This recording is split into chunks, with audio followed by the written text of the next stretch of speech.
Aujourd'hui, le combat du panafricanisme continue, mais enchaîné avec des dettes illégitimes, car celui qui vous prête de l'argent fixe le prix de votre liberté.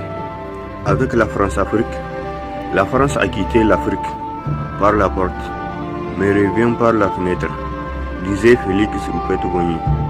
Nos armes sont les livres de Cheikh Anta Diop, les chants de Myriam Makeba, les titres de la jeunesse insurgée, les cris de Fatou Diom, les chants de Smarty, de Hélène, de Youssoufa, de Kerry James et beaucoup d'autres soldats qui considèrent que la lâcheté n'est pas un bon moyen de combat.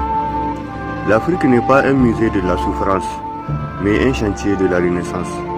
L'Afrique aux Africains.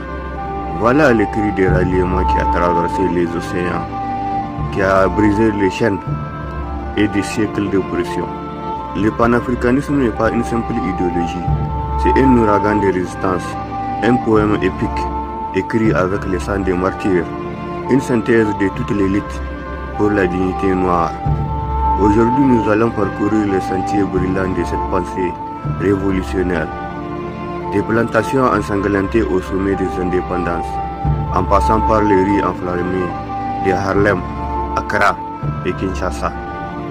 Nous invoquerons les esprits de Marcus Garvey, de Kwame Nkrumah, de Thomas Sankara, de Patrice Lumumba et tant d'autres guerriers qui ont transformé l'espoir en armes, les rêves en manifeste, le désespoir en espoir, bref, le pessimisme en optimisme. Nous avons passé de la résistance à la renaissance, car Cheikh Anta Diop disait « Un peuple sans mémoire et un peuple sans avenir ».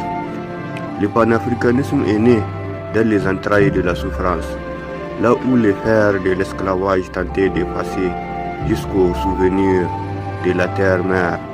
Mais comme le phénix, l'Afrique s'est réveillée de ses cendres.